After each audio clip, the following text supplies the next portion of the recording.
बोलिए गीता मात की जय।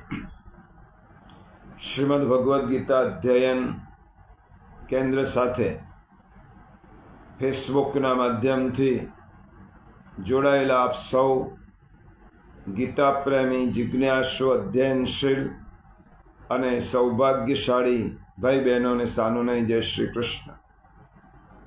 આપ સર્વના હૃદયમાં બિરાજમાન પરમ કૃપાળુ પરમાત્માને વંદન કરી આપણે ગીતા ગાયક પ્રભુ શ્રી કૃષ્ણ અને ગીતા માતાના ચરણોમાં કોટી કોટી વંદન કરી આજના અધ્યયનનો પ્રારંભ કરીએ।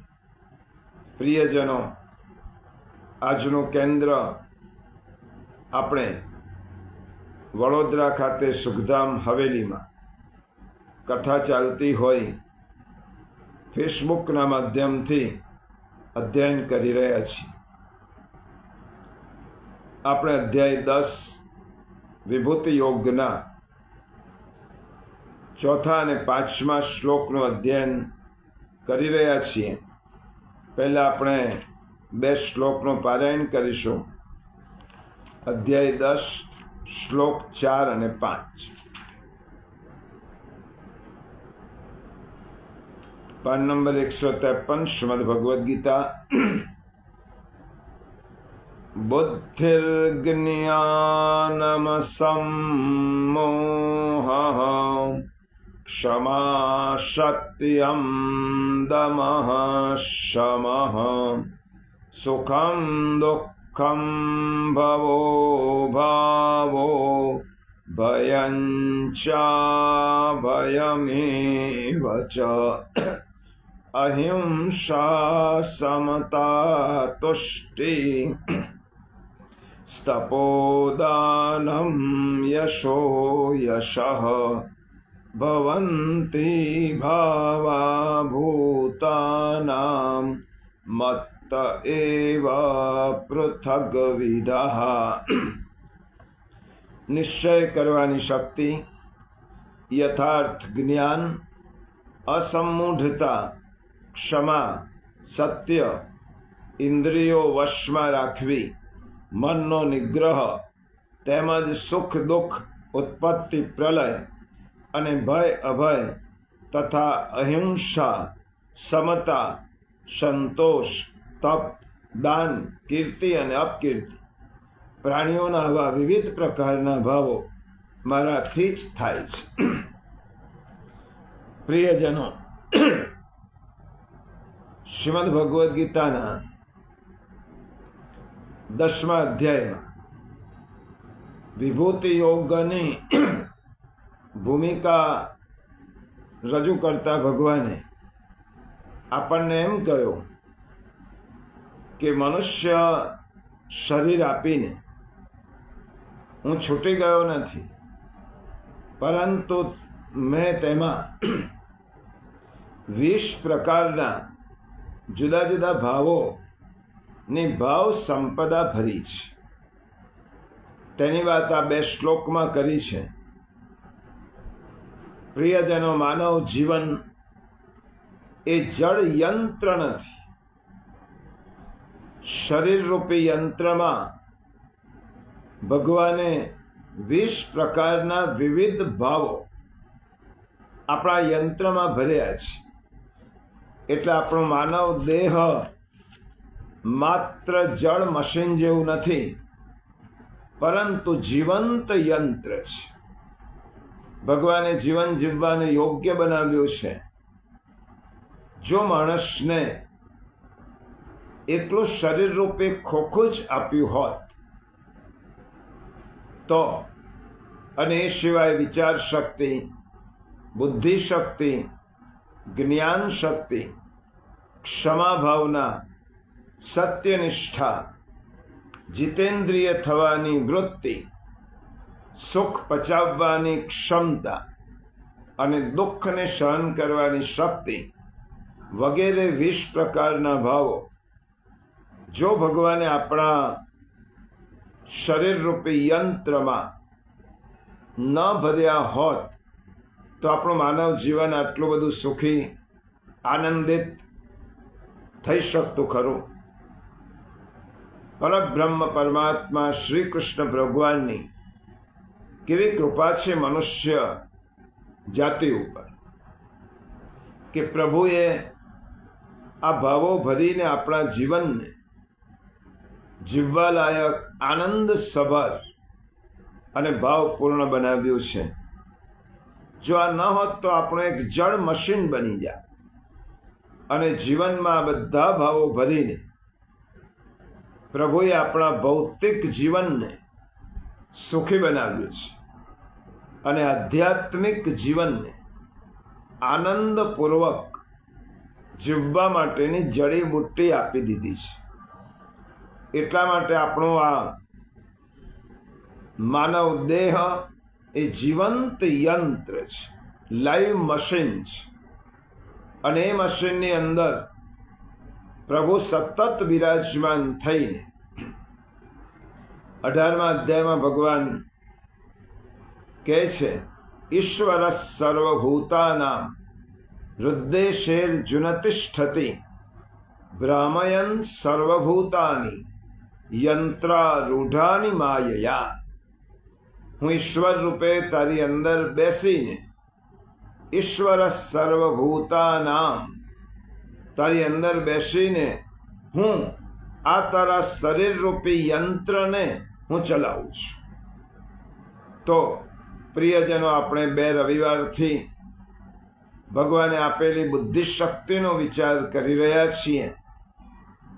આ 20 ભાવો પૈકી પહેલી બુદ્ધિ છે અને બુદ્ધિ આપીને ભગવાને આપણને નિર્ણય શક્તિ આપી. જીવનમાં આપણે કોઈ નિર્ણય જ ન કરી શકીએ તો આપણે ભૌતિક ગતિ કેવી રીતે થાય? આપણું આધ્યાત્મિક ઉત્થાન કેવી રીતે થાય? આપણો સમગ્ર જીવનમાં આપણે જે પણ કંઈ નાના મોટા સાચા ખોટા જે નિર્ણયો કરી શકીએ છીએ તે આપણને ભગવાને આપેલી બુદ્ધિના આધારે છે.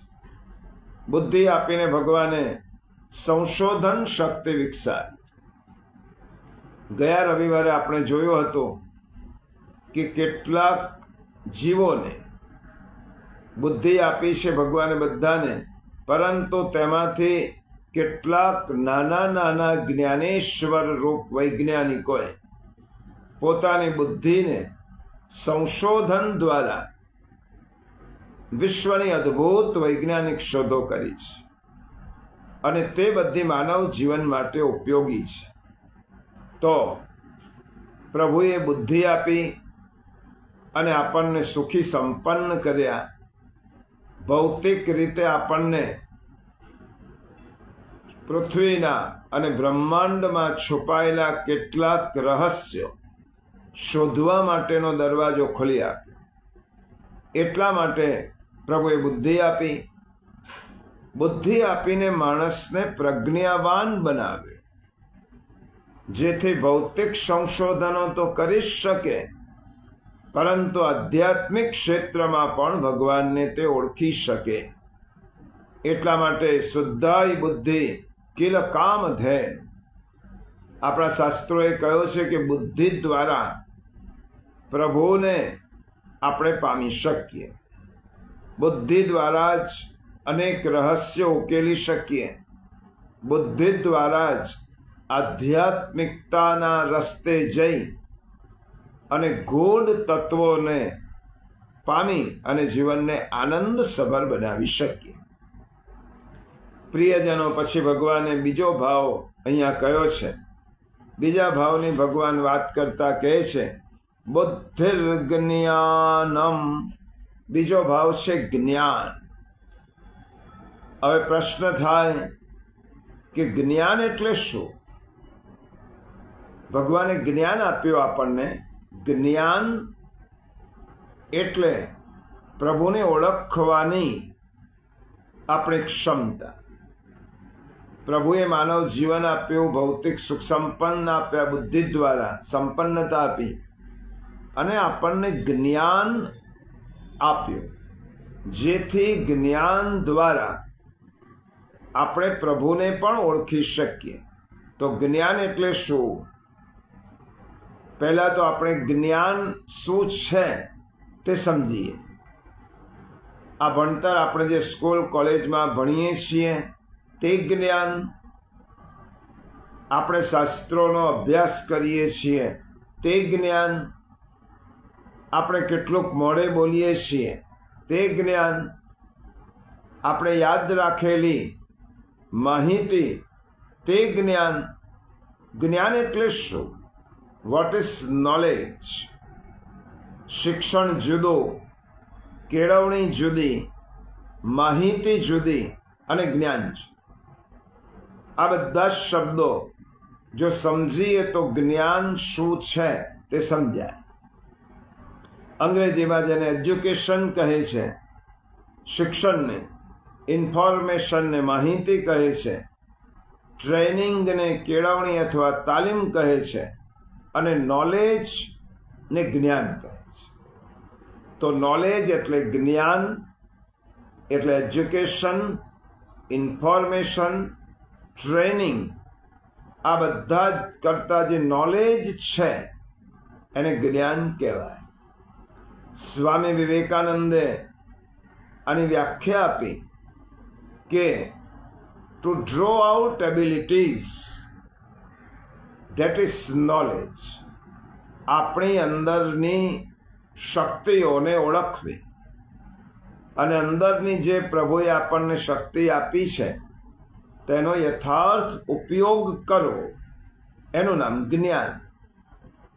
એક અંગ્રેજ ચિંતકે કહ્યું, where is wisdom we lost in knowledge, where is knowledge we lost in information. તો જ્ઞાનનું પરિણામ શું છે? ડપણ. ભગવાને કહ્યું છે કે મેં જ્ઞાન જીવ માત્રમાં એની અંદર ભરેલો છે ભાવરૂપે. જો તમે પ્રયત્ન કરો તો તમે જ્ઞાનને બહાર લાવી શકો. ટુ નો થાય, ટુ ડ્રો આઉટ એબિલિટીઝ, અને પોતાની જાતને જાણવું. નો થાય સેલ્ફ, એમ સોક્રેટિસ કહે છે. આપણા ઉપનિષદો કહે છે આત્મા નમ વિદ્ધિ. તો તારી જાતને ઓળખ, તારી જાતને સમજ, તારી જાતને જાણ. એટલે જ્ઞાનની જો વ્યાખ્યા કરવી હોય તો વ્યક્તિ પોતાના અંતરમાં ઝૂકીને પોતાની જાતને જાણી શકે. પોતાની જાતને જાણે એટલે જગદીશને જાણે, જગતને જાણે. એટલે જે શીખાય તે શિક્ષણ, જે કેળવે તે કેળવણી, જે જાણકારી આપે તેને માહિતી. પણ જ્ઞાન એટલે શું? જેનાથી સમજણ કેળવાય, જેનાથી ડાપણ આવે, જેમાંથી શું કરવું અને શું ન કરવું એનો વિવેક આવે, એ જ્ઞાન. મુંડક ઉપનિષદમાં એક સુંદર નાનકડો સંવાદ આવે છે.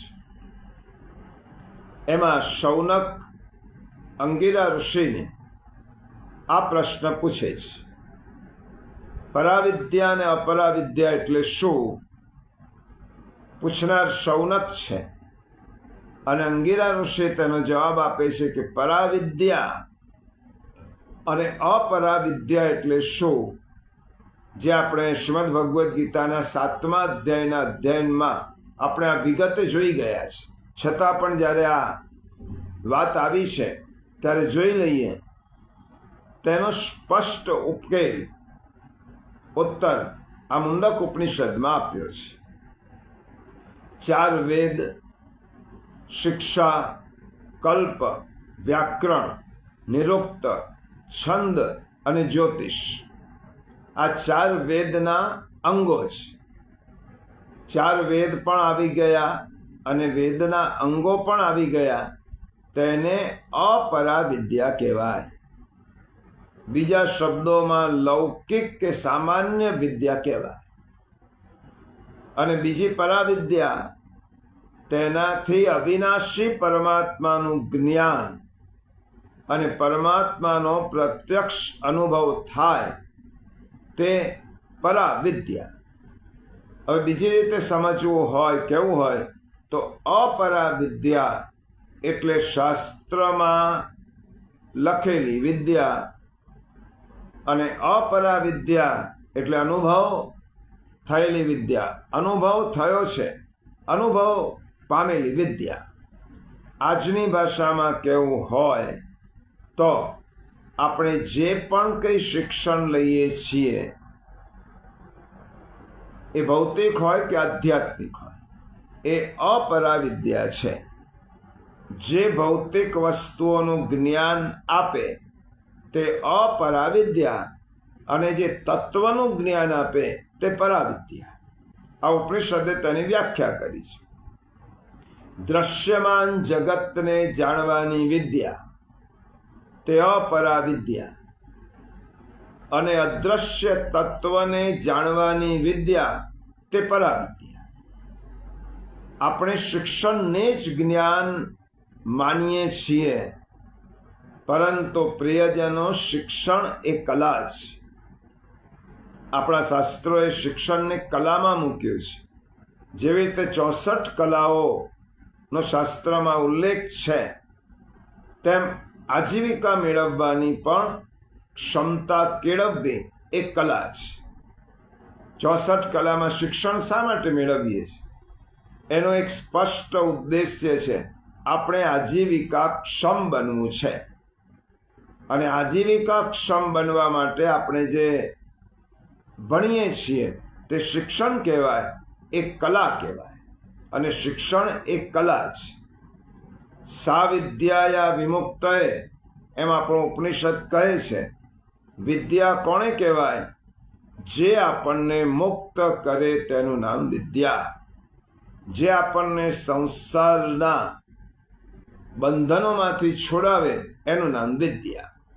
જે આપણને ભવસાગર તરવાની ક્ષમતા આપે તેનું નામ વિદ્યા. ઈશાવાસ્ય ઉપનિષદમાં એક સુંદર મંત્ર છે. વિદ્યાંચ વિદ્યાંચ યસ્તવે, કે વિદ્યા ને અવિદ્યા. અવિદ્યા એટલે અજ્ઞાન, પણ વિદ્યાના બે ભેદ છે. હમણાં આપણે જોયું તેમ અપરા અને પરા. અહીંયા ભગવાને જ્ઞાન એટલે પરાવિદ્યાની વાત કરી છે, અને અક્ષર જ્ઞાન એ જ્ઞાન નથી. અક્ષર જ્ઞાન લેવો એ શિક્ષણનો ભાગ છે. ઘણા અક્ષર જ્ઞાન મેળવેલા, ડબલ પીએચડી થયેલા લોકો પણ આ વ્યાખ્યાની દ્રષ્ટિએ અજ્ઞાની હોઈ શકે છે. અને કેટલાક લોકોએ અક્ષર જ્ઞાન નથી મેળવ્યો, પરંતુ પરાવિદ્યા પ્રાપ્ત કરી છે. તેવા નરસિંહ મહેતા, તુકારામ, રામકૃષ્ણ પરમહંસ એ ટોચના જ્ઞાની બની ગયા.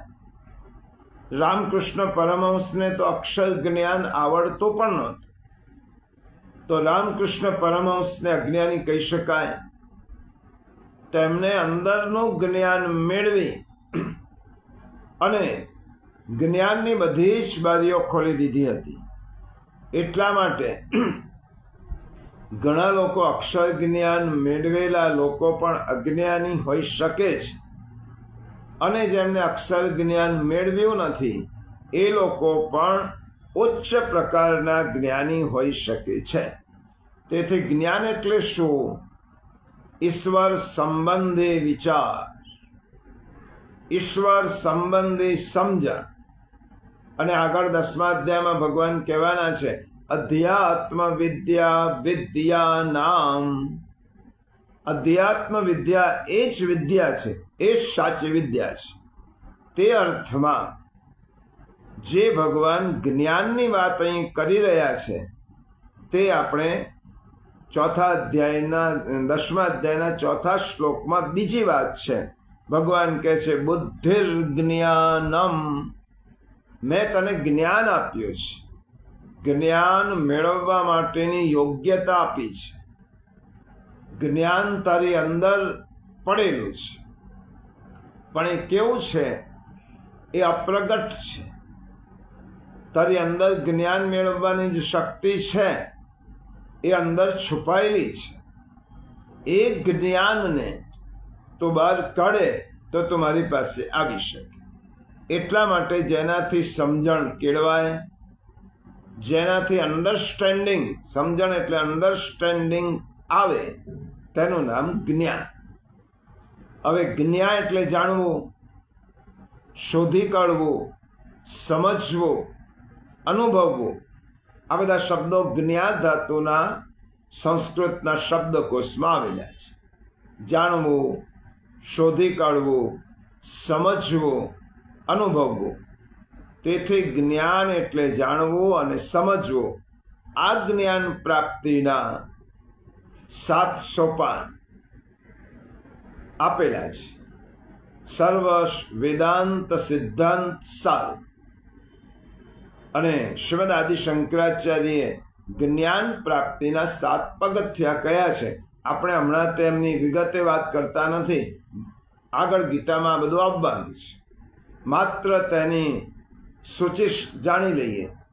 શુભેચ્છા, વિચારણા, તનુમાનસી, સત્વાપત્તિ, અસંશક્તિ, પદાર્થ ભાવના અને તુર્યગા.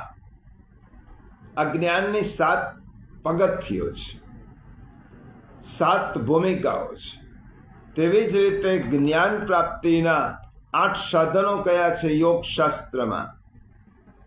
જેમ કે વિવેક, વૈરાગ્ય, શમ,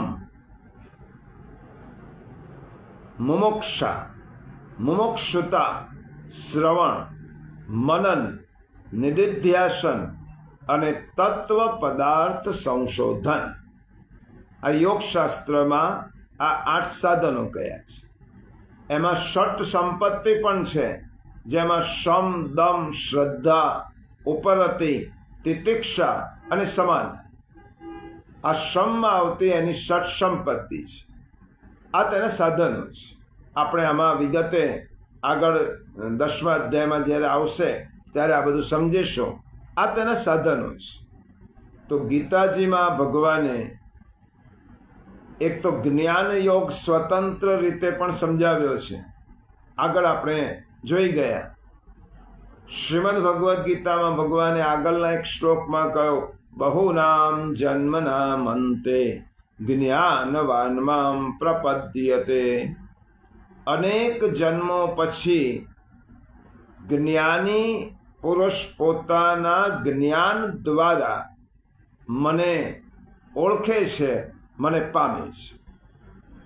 પછી પાછું 4થા અધ્યાય 7મા અધ્યાયમાં ભગવાને કહ્યું, ચતુર્વિધા ભજન્તે મામ જનઃ સુકૃતિનોર્જુન આર્તો જિજ્ઞાસુ અર્થાર્થી જ્ઞાની ચ ભરતર્ષભ. જે 4 ભક્તોના પ્રકાર કયા? આર્ત, જિજ્ઞાસુ, અર્થાર્થી અને જ્ઞાની. અને તેમાં ભગવાને 4 ભક્તોમાં સૌથી ઊંચી શ્રેણી કઈ બતાવી? તે શામ જ્ઞાની નિત્યયુક્ત એક ભક્તિર વિશિષ્યતે. પરંતુ જ્ઞાની ભક્ત એ મને બહુ પ્રિય છે. પ્રિયો હિ જ્ઞાનીનોત્યર્થ અહમ સચ મમ પ્રિય. 7મા અધ્યાયના 17મા શ્લોકમાં કહ્યું, મને જ્ઞાની ભક્ત ખૂબ પ્રિય છે. અને જો શ્રીમદ ભાગવતમાં ઉદ્ધવજીને ગોપિકાઓ પાસે પ્રભુએ કેમ મોકલી? ઉદ્ધવજી પાસે પ્રચુર જ્ઞાન હતું, પરંતુ તે જ્ઞાનને અંદર ભક્તિનો ઉમેરો કરવા માટેનો ઉદ્ધવજીને જ્ઞાની ભક્ત બનાવવા માટે પ્રભુએ ગોપિકાઓ પાસે ઉદ્ધવજીને મોકલ્યા. તો અધ્યાય 13માં ભગવાને જ્ઞાનના લક્ષણો બતાવ્યા છે. અમાનિત્વમ, અદંભિત્વમ, અહિંસા, શાંતિરાર્જવમ. 13મા અધ્યાયના 7 થી 11 શ્લોકોમાં 4 શ્લોકોમાં કહ્યું. અને છેલ્લે ભગવાને કહ્યું, એ તજ જ્ઞાનમ આ જ જ્ઞાન છે. આમ ગીતાજીમાં જ્ઞાનની વાત જ્યારે જ્યારે આવશે ત્યારે ત્યારે આપણે તેનો સંદર્ભ જોઈશું. અહીંયા માત્ર જ્ઞાન એ ભાવ તરીકે પ્રભુએ આપણા જીવનરૂપી સંપદામાં એક જ્ઞાનનો ભાવ ભર્યો છે.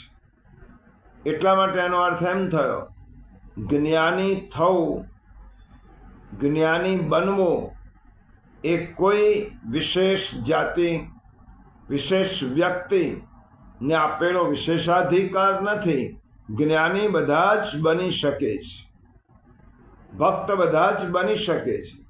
કારણ કે જ્ઞાનના બીજ ભગવાને અંદર આપણને બધાને આપેલા જ છે. જે તેનો પૂર્ણ ઉપયોગ કરે છે તે ભગવાનને પામે છે. જે તેનો પૂર્ણ ઉપયોગ કરતા નથી એ માત્ર પંડિતો અને શાસ્ત્રીઓ કહેવાય છે. અને જે તેનો કશો જ ઉપયોગ નથી કરતા તે આ બેમાંથી કોઈને મેળવી શકતા નથી કે પામી શકતા નથી. તુલસીદાસજીએ રામાયણના અરણ્યકાંડમાં કહ્યું, જ્ઞાન માન જહ એકહુ નાહી, દેખ બ્રહ્મ સમાન સબ માહી, કહીય તાત સો પરમ બિરાગી, તૃણ સમ સિદ્ધિ તેની ગુણ ત્યાગ. ગોસ્વામી તુલસીદાસજીએ જ્ઞાનની વ્યાખ્યા આપી, જ્યાં માન વગેરે એક પણ દોષ નથી તેનું નામ જ્ઞાન. અને જે સર્વમાં સમાન રૂપે બ્રહ્મને જુએ છે, જેણે સર્વ સિદ્ધિઓ અને 3 ગુણોને તણખલાની જેમ ત્યજી દીધા છે, જે શ્રેષ્ઠ વૈરાગ્યવાળો છે તે જ્ઞાની છે. આ અર્થમાં વ્રજની ગોપિકાઓને જ્ઞાની કહી શકાય, કારણ કે તેમનામાં બધા જ ગુણો છે. તો ઉપનિષદમાં ઠેર ઠેર જ્ઞાનના મહિમાનું વર્ણન કરવામાં આવ્યું છે. પ્રિયજનો, આ બધાના સાર રૂપે આપણે એટલું સમજી શકીએ કે જ્ઞાન એ અનંતનું પ્રવેશ દ્વાર છે. જ્ઞાન શું છે? અનંતમાં પ્રવેશ કરવાનું પ્રવેશ દ્વાર છે. સ્વ સાક્ષાત્કારનું સ્વધામ છે.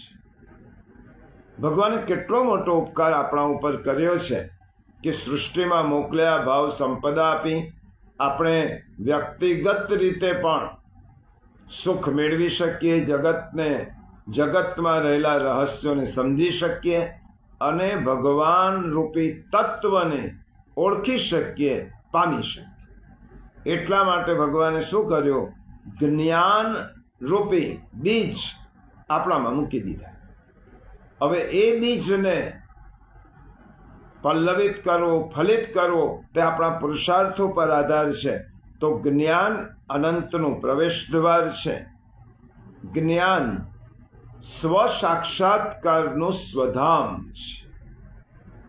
જ્ઞાન એ મુક્તિનું મેદાન છે અને જ્ઞાન એ વાસનાનું સ્મશાન છે.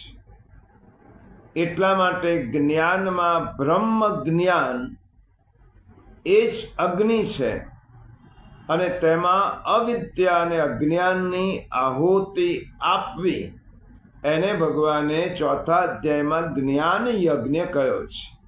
જ્ઞાન યજ્ઞનો અર્થ શું થાય? અહીંયા ભગવાને જ્ઞાનની વાત કરી, પણ 4થા અધ્યાયમાં ભગવાને એમ કહ્યું, દ્રવ્ય યજ્ઞાસ્તપો યજ્ઞા યોગ યજ્ઞાસ્તથા પરે, જ્ઞાન યજ્ઞાશ્ચ યજ્ઞાશ્ચ. ભગવાને ગીતામાં જ્ઞાનને યજ્ઞ કહ્યો. શા માટે? એટલા માટે કે જ્ઞાન યજ્ઞમાં બ્રહ્મ જ્ઞાન તે અગ્નિ છે અને જ્ઞાનાગ્નિ સર્વ કર્માણ તમાહુ પંડિતમ બુધા. જે જ્ઞાન રૂપી અગ્નિમાં બધી જ અવિદ્યાને, બધી જ વાસનાઓને બાળી દે છે તે સાચો જ્ઞાની છે. એટલે અવિદ્યા અને અજ્ઞાનની આહુતિ આપવી જ્ઞાન રૂપી અગ્નિમાં, તેને ભગવાને આગળના અધ્યાયમાં જ્ઞાન યજ્ઞ કહ્યો છે. ગીતામાં જ્ઞાન છે, ગીતામાં જ્ઞાન યજ્ઞની વાત કરી છે, ગીતામાં જ્ઞાન યોગની વાત કરી છે. આ ત્રણને સમજી લઈએ. અહીંયા ભગવાને કહ્યું જ્ઞાન રૂપી બીજ મેં તારામાં મૂકેલા છે. આગળ ભગવાને કહ્યું જ્ઞાન રૂપી યજ્ઞમાં તારે અવિદ્યા અને અજ્ઞાનની આહુતિ આપી દેવાની છે અને જ્ઞાન યજ્ઞ કરવાનું છે. ભગવાને જ્ઞાન યોગ પણ ગીતામાં કહ્યો છે. આપણે વારંવાર કહીએ છીએ કે ગીતાના 3 ષટક છે. 1 થી 6 અધ્યાય કર્મ ષટક, 7 થી 12 અધ્યાય ભક્તિ ષટક અને 13 થી 18 અધ્યાય એ જ્ઞાન ષટક. ષટક એટલે 6 અધ્યાયનો સમૂહ. તો ભગવાને જ્ઞાન યોગ પણ કહ્યો. જ્ઞાન યોગનો અર્થ શું થાય? જેનાથી ભગવાનને ઓળખી શકાય, પામી શકાય, ભગવાન સાથે જોડાઈ શકાય, એને જ્ઞાન યોગ કહેવાય. હવે આ તો થઈ શાસ્ત્રની ભાષા, આ તો થઈ વિદ્વાનોની ભાષા. હવે આપણે તો આપણી ભાષામાં સમજવાનું છે. અહીંયા આપણે જ્ઞાનને હજી પણ આપણી ભાષામાં સમજવું એટલે શું કરવું? જ્ઞાન એટલે સમજણ. અન્નથી માણસના તનની પુષ્ટિ થાય.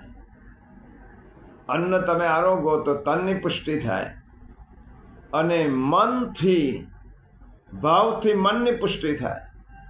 આપણામાં ભગવાન આગળ બીજા ભાવોની વાત કરવાના છે.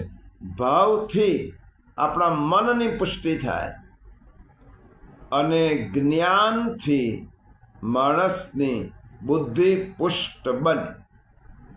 3 વસ્તુ સમજી લો. એકલું અન્ન આરોગ્ય તે તો આહાર નિદ્રા ભયમૈથુનંચ. આહાર લઈને જો તનને પુષ્ટ કરવાનું છે એ તો પશુઓ પણ કરે છે. તો ભાવથી મનની પુષ્ટિ કરવાની છે અને જ્ઞાન વિચારથી માણસને બુદ્ધિને પુષ્ટ કરવાની છે. તો આપણા બુદ્ધિરૂપી તત્વને પુષ્ટ કરવી હોય તો તેમાં જ્ઞાનરૂપી જલનું, જ્ઞાનરૂપી વારીનું સિંચન કરવું પડે. બુદ્ધિને તમે જ્ઞાનરૂપી વારીનું સિંચન નહીં કરો તો બુદ્ધિમાં વાસનાઓ, બુદ્ધિમાં તૃષ્ણાઓ, અપેક્ષાઓ, કામનાઓ આ તો છે જ. તો તેવી બુદ્ધિ ભગવાનની પાસે નહીં લઈ જાય. એટલા માટે જ્ઞાનરૂપી વારીથી બુદ્ધિને સિંચન કરીશું તો તેમાંથી આ બધું જ દૂર થશે અને બુદ્ધિ શુદ્ધ થશે. અને તેવી શુદ્ધ બુદ્ધિ જ ભગવાનને પામવા માટેનું પ્રબળ સાધન છે. જ્ઞાન યજ્ઞ એટલે સદવિચારથી માણસને પુષ્ટ કરવો. અન્નથી માણસ ઊભો થાય પણ વિચારથી માણસને ગતિ મળે, વિચારથી માણસ ચાલવા લાગે. એટલા માટે ઘણા લોકો અન્નદાન ને જ મહત્વનું ગણે છે. અન્નદાન મહત્વનું જ છે, એની આપણા શાસ્ત્રોએ ના પાડી જ નથી. એક ભૂખ્યા માણસને ભોજન કરાવવું, એના જઠરાગ્નિને તૃપ્ત કરવો, આ ઓછી નાની વાત નથી. પરંતુ એકલું અન્નદાન થી શરીર પુષ્ટ થશે. અન્નદાનથી શરીરને પોષણ મળશે. પરંતુ વિચારદાનથી, જ્ઞાનદાનથી માણસની આંતરિક વૃત્તિઓને ખીલવવાની છે, એને પોષણ કરવાનું છે. એટલા માટે શ્રીમદ ભાગવતના ગોપી ગીતમાં જ્યારે ગોપિકાઓને પ્રભુ પૂછે છે ત્યારે ગોપિકાઓ કહે છે, તવ કથામૃતમ તપ્ત જીવનમ કવિભિદીડિતમ કલ્મષાપહમ શ્રવણમંગલમ શ્રીમદાતતમ ભુવિ ગૃણંતિ તે ભૂરિદા જના. પ્રભુ તમારા કથારૂપી અમૃતનું જે લોકો દાન કરે છે એ લોકો આ સૃષ્ટિના સૌથી મોટા દાની છે, કારણ કે તે માણસની આંતરિક વૃત્તિઓને પોષણ આપે છે. અને આંતરિક વૃત્તિઓને પોષણ આપીશું તો એ વૃત્તિઓ આપણને પ્રભુ પાસે લઈ જશે. એ જ વૃત્તિઓથી આપણો બીજો જન્મ સુધરશે. એટલા માટે જ્ઞાનનો અર્થ શું કરવું? જ્ઞાનનો અર્થ શું થયો? સદવિચારોની લાણી કરવી. જ્ઞાન યજ્ઞ એટલે સમજણ આપી વસ્તુનું ભાન કરાવવું. જ્ઞાન એટલે વ્યક્તિ કે સમાજને સદવિચાર દ્વારા, સાચી સમજણ દ્વારા સન્માર્ગે દોરવા, એનું નામ જ્ઞાન યજ્ઞ. અને જ્ઞાનની વાત અહીંયા ભગવાને કરી છે. આ જ્ઞાનનું પહેલું ડેમોન્સ્ટ્રેશન કોણે કર્યું? આ પહેલું નિદર્શન જ્ઞાનનું કોણે કર્યું? ભગવાને જ્યારે જ્ઞાન યજ્ઞ 18મા અધ્યાયમાં પણ પ્રભુ કહેવાના છે, અધ્યેષ્યતે ચય ઇમમ ધર્મ્યમ સંવાદમાવયોઃ જ્ઞાન યજ્ઞેન તેનાહમ ઇષ્ટસ્યામિતિ મે મતિ. 18મા અધ્યાયના 66 અને 67મા શ્લોકમાં ભગવાન આપણને કહે છે, અને આપણે ઘણીવાર આ શ્લોક ને સંદર્ભમાં લીધો છે. અધ્યેષ્યતે ચય ઇમમ, જે માણસ આ ધર્મમય આપણા બેના સંવાદરૂપી ગીતા શાસ્ત્રનું અધ્યયન કરશે, એના દ્વારા હું જ્ઞાન યજ્ઞથી પૂજિત થવાનું છું. તો ભગવાને જ્ઞાનને કેટલું મહત્વ આપ્યું છે. પ્રિયજનો, શ્રીમદ ભગવદ્ ગીતા આ ત્રણનો સંતુલિત રીતે અભ્યાસ કરાવે છે. કર્મ, ભક્તિ અને જ્ઞાન, આ ત્રણેયનો સંતુલિત અભ્યાસ. આ ત્રણેય જુદા નથી. આ ત્રણેયને જ્યારે એકરૂપ થાય, જ્ઞાનયુક્ત ભક્તિ અને ભક્તિયુક્ત કર્મ, આ ત્રણેય જ્યારે એક સ્વરૂપ થાય, ત્યારે શ્રીમદ ભગવદ્ ગીતા આપણને કહે છે કે ઈશ્વર સમજાય, ઈશ્વરને પમાય. પહેલું ડેમોન્સ્ટ્રેશન, પહેલું નિદર્શન જ્ઞાનનું શ્રી કૃષ્ણ ભગવાને કુરુક્ષેત્રના મેદાનમાં કર્યું છે. આ ગીતાનો પ્રારંભ જ આનાથી થયો છે. કુરુક્ષેત્રના મેદાનમાં આ જ્ઞાનનું પહેલું ડેમોન્સ્ટ્રેશન ભગવાને કર્યું. આપણે પહેલા અધ્યાયમાં જોઈ ગયા. ગીતાને જેટલી રિવાઇન્ડ કરીને સમજીશું, એટલા આપણને શ્રીમદ ભગવદ્ ગીતામાં ભગવાને જે કહેલા વિચારો છે એ આપણને વધારે સ્પષ્ટ થશે. પહેલા અધ્યાયમાં આપણે જોઈ ગયા કે યુદ્ધ માટે બંને સેનાઓ સજ્જ થઈને ઊભી છે. આ પાછું પહેલા અધ્યાયનું થોડું સ્મરણ કરાવી દો, કારણ કે ભગવાને કુરુક્ષેત્રના મેદાનમાં જ્ઞાનનું નિદર્શન કર્યું છે અને બંને સેના સજ્જ થઈને ઊભી છે. શંખ ધ્વનિ થઈ ચૂક્યા છે અને ત્યારે અર્જુન સ્વાભાવિકપણે સારથીની ભૂમિકામાં રહેલા શ્રી કૃષ્ણ ભગવાનને કહે છે, શેનયોરુભયોર મધ્યે રથમ સ્થાપયમેચ્યુત. હે અચ્યુત, રથી તરીકે અર્જુન છે, સારથી તરીકે શ્રી કૃષ્ણ પ્રભુ છે. અને તે વખતે અર્જુન ભગવાનને એમ કહે છે કે મારો રથ બંને સૈન્યની વચ્ચે લઈ જાઓ. શેનયોરુભયોર મધ્યે રથમ સ્થાપયમેચ્યુત.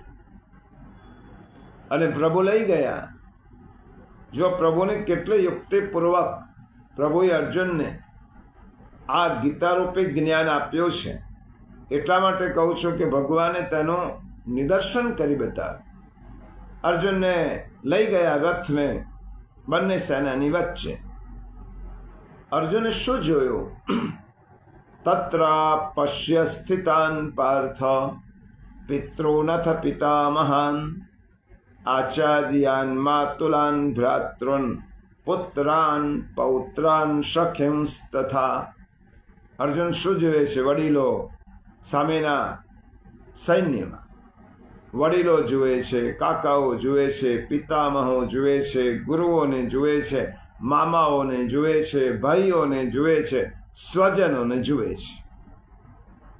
અને આ જોયા પછી અર્જુનના ચિત્તને મોહે ઘેરી લીધું. આ પ્રસંગ આપણે સાંભળી ચૂક્યા છે.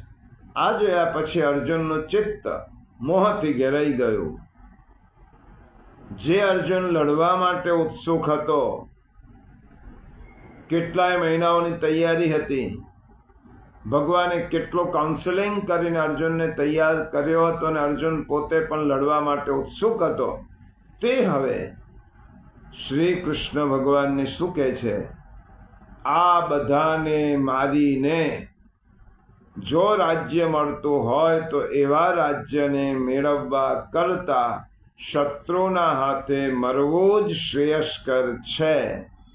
જો બળવાન અર્જુન, જેને યુદ્ધમાં ક્યારેય પરાજય જોયો જ નથી, એ અર્જુન એમ કહેતો હોય, મોહગ્રસ્ત અર્જુન, કે હું શત્રુના હાથે મરવાનું વધારે પસંદ કરીશ. ન યોત્સ્ય ઇતિ ગોવિંદ. હે ગોવિંદ, મારે યુદ્ધ કરવું નથી, મારે લડવું નથી, હું યુદ્ધ નહીં કરું. એમ સ્પષ્ટ કહીને અર્જુન યુદ્ધમાંથી પાછા ફરવાનો નિર્ણય કરી અને ત્યાં બેસી ગયો. સિદંતી મમ ગાત્રાણી મુખંચ પરિશુષ્યતિ. અને ત્યાં બેસી ગયો. અર્જુને નિર્ણય કર્યો. જો અર્જુનની બુદ્ધિએ નિર્ણય કર્યો, ન યોત્સ્ય, મારે લડવું નથી. હવે આ બુદ્ધિ બે નિર્ણય કરી શકે, લડવું છે અને લડવું નથી. આ નેગેટિવ નિર્ણય બુદ્ધિએ કર્યો. હવે પ્રભુએ શું વિચાર્યું કે એની બુદ્ધિએ જે આ નેગેટિવ નિર્ણય કર્યો છે એને પોઝિટિવ બનાવવા માટે મારે અર્જુનને જ્ઞાન રૂપી વારીથી તેની બુદ્ધિને સિંચવી પડશે. અને ભગવાને શ્રી કૃષ્ણ પ્રભુ પ્રહસન્નીવ ભારત, બીજા અધ્યાયમાં કહું કે હસતા હોય, સ્મિત કરતા હોય તેમ અર્જુનની સામે પ્રભુ જોવા લાગ્યા અને કહેવા લાગ્યા, હે પાર્થ, આ કસ સમયે તને આવો મોહ ક્યાંથી થયો? જે ન થવો જોઈએ. આ કસ સમયનો મોહ છે. ક્ષત્રિય યુદ્ધના મેદાનમાં આવીને લડવા જ આવે છે. એ શત્રુના હાથે મરવા આવતો નથી, એ શત્રુને મારવા માટે આવે છે. તૈયારી બંને હોય, પણ શત્રુને મારવાની એની અંદરની ઉત્કંઠા છે. અને તને આ કસ સમયે આવો મોહ થયો. અને પછી ભગવાને અર્જુનને જે રીતે સમજણ આપી અને જીવનની વિધાયક વિચારધારાથી જે જ્ઞાન રૂપી વારીથી તેની બુદ્ધિનું સિંચન કર્યું, પરિણામ શું આવ્યું? જો પ્રિયજનો, આ 2.5 કલાકનું કાઉન્સેલિંગ છે અર્જુનને પ્રભુએ કરેલું. ના પાડીને યુદ્ધ નહીં જ કરું એમ માનીને બેસી ગયેલો અર્જુન. ભગવાન ક્રોધમાં આવ્યા નથી, ભગવાન જરાક પણ ચીડાયા નથી. પ્રહસન્નીવ, હસતા હસતા અર્જુનને એમ કહું કે તને આ મોહ કસ સમયે આ મોહ કેમ થયો? અને પ્રભુએ પછી અર્જુનને જે સમજાવ્યું છે એ ગીતા દ્વારા, અને તેનું પરિણામ શું આવ્યું?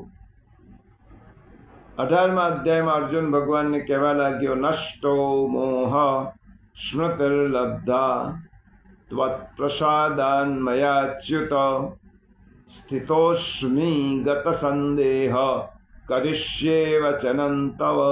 જો આ જ્ઞાનનું પરિણામ સંપૂર્ણ રીતે નેગેટિવ બની ગયેલો અર્જુન પૂર્ણતઃ પોઝિટિવ બની જાય છે.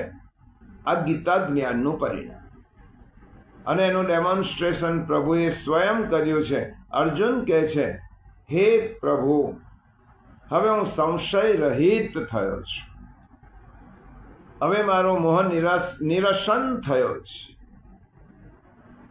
અને હવે આપ જે કહેશો તે કરવા માટે હું તૈયાર છું. કરીશ્યે વચનં તવ. 2.25 કલાકના સંવાદમાં અર્જુનમાં જે પરિવર્તન આવ્યું તે શેના દ્વારા આવ્યો? કૃષ્ણના જ્ઞાન દ્વારા, શ્રી કૃષ્ણના જ્ઞાન યજ્ઞ દ્વારા. અને તેનામાં જે અર્જુનમાં આ પરિવર્તન આવ્યું છે. અને એ જ્ઞાન શું કરી શકે?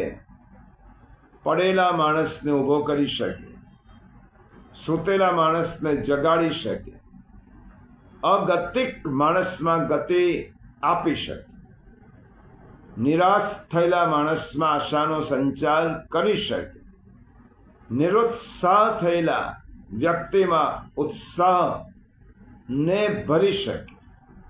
આ જ્ઞાનના પરિણામો છે.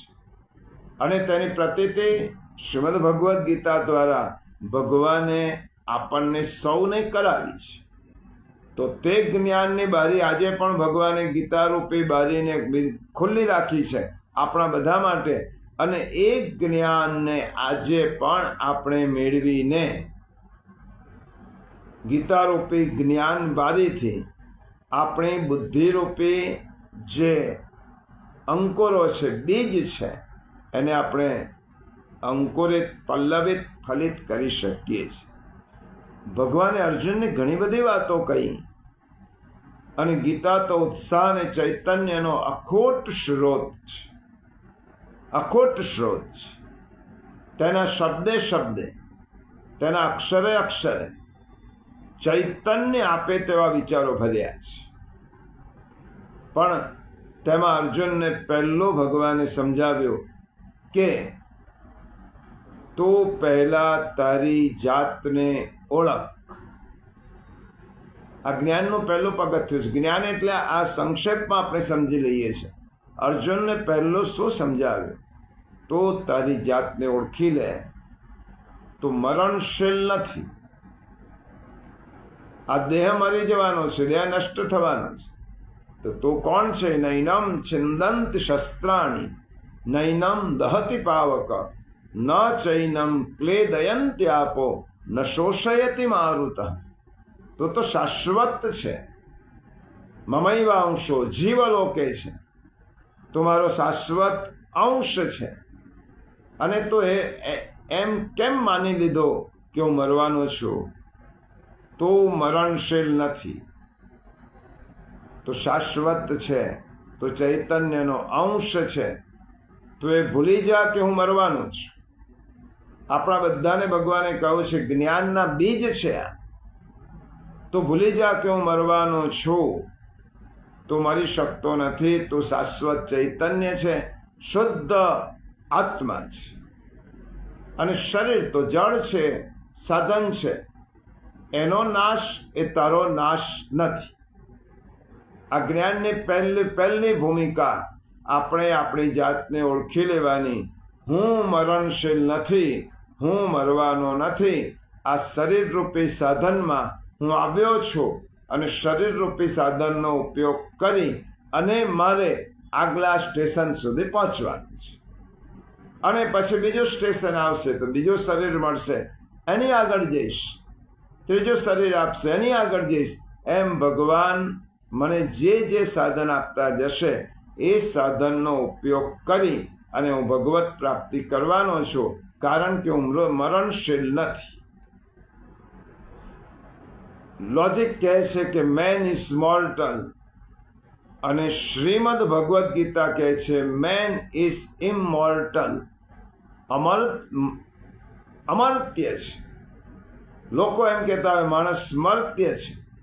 માણસનું શરીર મરે છે, માણસ ક્યારે પણ મરતો નથી.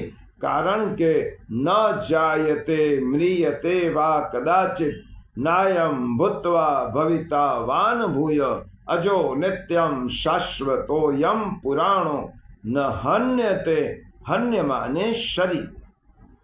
શરીરના હણાવાથી માણસ હણાતો નથી. તો ભગવાને જ્ઞાનનું પહેલું બીજ શું કહ્યું? તું અજ છે, તું અજન્મા છે, તું શાશ્વત છે. શરીરનો નાશ થવાથી તારો નાશ થવાનો નથી, કારણ કે તું મમૈવાંશો જીવલોકે જીવભૂત સનાતન. અચ્છેદ્યો યમદહ્યો યમ અક્લેદ્યો શોષ્યેવ ચ નિત્ય સર્વ ગતસ્થાણુ અચલોયમ સનાતન. એટલે પહેલું ભગવાને જ્ઞાન. આજે ભગવાને બુદ્ધિર જ્ઞાનમાં, તો ભગવાને જ્ઞાન આપ્યું, તો જ્ઞાન આપ્યું એટલે શું આપ્યું? ભગવાને આપણામાં પહેલું કહ્યું કે તું શાશ્વત છે, તું સનાતન છે, માટે તું મરી શકતો નથી. એટલા માટે મરવાનો ડર કાઢી નાખ. સૌથી મોટો ડર આ જ્ઞાનનું પરિણામ છે. શ્રીમદ ભગવદ્ ગીતામાં ભગવાને બુદ્ધિર જ્ઞાનમ સમોહ કહ્યું. એમાં જ્ઞાન એટલે શું?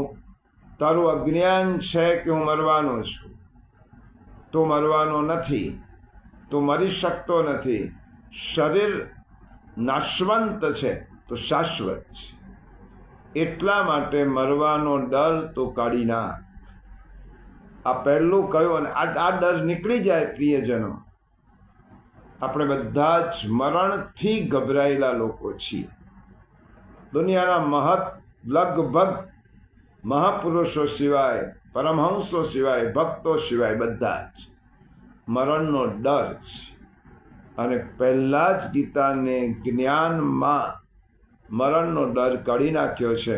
તું મરી શકવાનો નથી, તું મરણશીલ છે જ નહીં. એટલે મરણનો ડર કાઢવાનો.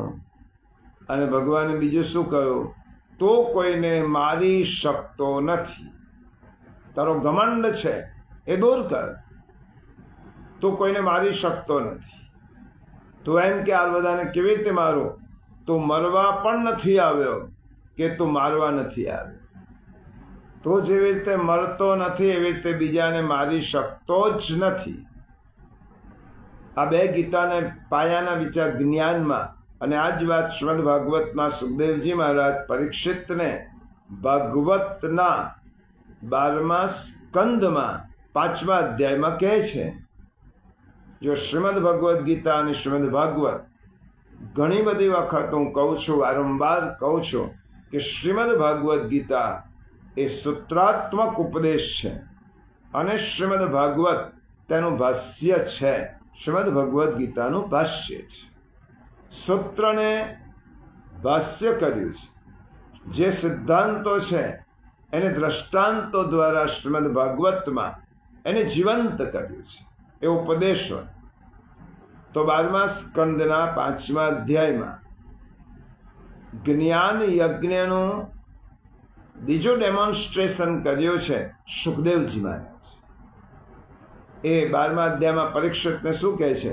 જેવી રીતે અર્જુનને ભગવાને કહ્યું કે ન જાયતે મ્રિયતે વા કદાચિત, તો 12મા સ્કંદમાં ભાગવતમાં સુખદેવજી કહે છે ત્વમ તુ રાજન મરિષ્યેતિ પશુબુદ્ધિ ઇમામ જહી.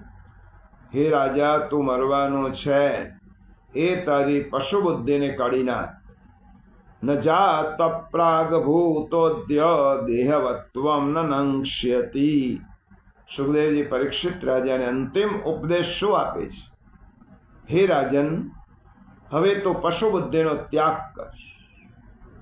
હું મરીશ એ ભૂલી જા. એ તારું અજ્ઞાન છે.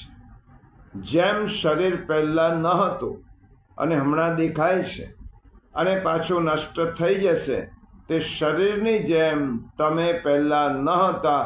તમારો જન્મ થયો છે અને હવે તમે મરી જશો એ વાત ખોટી છે. કારણ શરીર જન્મે છે અને નાશ પામે છે. આત્મા જન્મ લેતો નથી ને આત્મા નાશ પામતો નથી. તમે અનુસંધાન કરો. અહમ બ્રહ્મ પરમ ધામ બ્રહ્મહમ પરમમ પદમ. શ્રીમદ ભગવદ્ ગીતામાં જે પહેલું કહ્યું ભગવાને એ સુખદેવજી મહારાજે 12મા સ્કંદમાં અર્જુનને સારભૂત વાત આ છેલ્લે કહે. જે ગીતાનો ઉપક્રમ છે એ શ્રીમદ ભાગવતનો ઉપસંહાર છે. અને સુખદેવજી શું કહે છે? અહમ બ્રહ્મ, તો બ્રહ્મ છે, સર્વનું અધિષ્ઠાન એવો પરબ્રહ્મ તો છે, સર્વાધિષ્ઠાન બ્રહ્મ તો જ છે. હવે તું મૃત્યુ પામવાનો નથી. અને આખો ભાગવત સાંભળવાની આ ફલશ્રુતિ છે. પરીક્ષિતે શું જવાબ આપ્યો? હે ગુરુદેવ, અજ્ઞાનમ ચ નિરસ્તમ મે જ્ઞાન વિજ્ઞાન નિષ્ઠયા ભવતા દર્શિતમ ક્ષેમમ પરમ ભગવત પદમ. આપના ઉપદેશ દ્વારા, આપે આપેલા જ્ઞાન દ્વારા મારું અજ્ઞાન હંમેશને માટે નષ્ટ થઈ ગયું છે. આજે ભગવાનના પરમ કલ્યાણમય સ્વરૂપનો મને આપે પરિચય કરાવ્યો છે, ઓળખાણ કરાવી છે. એટલો જ નહીં, સાક્ષાત્કાર કરાવી દીધો છે. આ જ્ઞાનનું પરિણામ છે. ગીતામાં કૃષ્ણના જ્ઞાન યજ્ઞથી અર્જુન ઊભો થઈ અને લડવા લાગ્યો. તો ગીતાએ જીવન જીવવાની કલા શીખવાડી. અને ભાગવતમાં સુખદેવજીના જ્ઞાન યજ્ઞથી પરીક્ષિતને બ્રહ્મ જ્ઞાન થયો. તો શ્રીમદ ભાગવતમાં મૃત્યુની કલા શીખવાડી. આર્ટ ઓફ લિવિંગ અને આર્ટ ઓફ ડાઇંગ. જીવન જીવવાની પણ એક કલા છે, તો મૃત્યુ પામવાની પણ એક કલા છે. તો જીવન જીવવાની કલાના ગુરુ શ્રી કૃષ્ણ પ્રભુ અર્જુનને નિમિત્ત બનાવી અને આપણને ગીતામાં શીખવે છે. તેમ મૃત્યુની કળા સુખદેવજી મહારાજ પરીક્ષિત રાજાને નિમિત્ત બનાવી અને આપણને શીખવે છે. એટલા માટે પ્રિયજનો, જ્ઞાન એટલે સાચી સમજણ. જ્ઞાન એટલે માણસને ઊભો કરવો. જ્ઞાન એટલે માણસની બુદ્ધિને સદવિચારોથી તેની બુદ્ધિને સિંચન કરવું. જ્ઞાન એટલે તો સનાતન છે, તો શાશ્વત છે, એ સમજા. જ્ઞાન એટલે હું મરવાનો નથી. જ્ઞાન એટલે હું બીજાને મારી શકવાનો નથી. હું મરવા માટે નથી આવ્યો, મારવા માટે નથી આવ્યો. હું રડવા માટે નથી આવ્યો, ડરવા માટે નથી આવ્યો, બીજાને રડાવવા માટે નથી આવ્યો. મારો જન્મ તો બીજાને પ્રસન્ન કરી સ્વયં પ્રસન્ન રહી અને પ્રસન્નતાનો અખૂટ સ્રોત પરમાત્માની પાસે જવાનો છે. આ ગીતાનું જ્ઞાનનું બીજ છે. અને આ જ્ઞાન શ્રીમદ ભગવદ્ ગીતામાં આપ્યું, આ જ્ઞાન શ્રીમદ ભાગવતમાં આપ્યું. પ્રિયજનો, આપણે બુદ્ધિર જ્ઞાનમ સમોહ, આજની સમજણ કેળવી. હવે આવતા રવિવારે ફરીથી પાછા ઓફલાઈન આપણે મળવાના છીએ.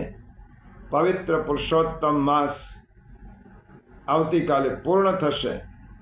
અને આ પવિત્ર પુરુષોત્તમ માસમાં શ્રી ભગવાનની અસીમ કૃપાથી આપણે જે પણ કંઈ જ્ઞાન પ્રાપ્ત કર્યું છે ગીતા દ્વારા, ભાગવત દ્વારા, એ આપણા હૃદયમાં હૃદયારૂઢ થાય એવી પવિત્ર પુરુષોત્તમ માસના સમાપનના રવિવારે આપણે સૌ પ્રભુને પ્રાર્થના કરીએ, વિનંતી કરીએ, ચરણારવિંદમાં વિજ્ઞપ્તિ કરીએ કે પ્રભુ, અમે જે જ્ઞાન શ્રીમદ ભગવદ્ ગીતાના માધ્યમથી કે શ્રીમદ ભાગવતના માધ્યમથી જે મેળવવા પ્રયત્ન કરીએ છીએ તે જ્ઞાન અમારા જીવનમાં ફલિત થાવ એવી અમારા પર કૃપા કરો. અને આગળનો વિષય આપણે આવતા રવિવારે જ્યારે ઓફલાઈન અને ઓનલાઈન બંને રીતે મળીશું ત્યારે આપણે આગળનો વિચાર કરીશું. અહીંયા આપણે કેન્દ્રને વિરામ આપીએ.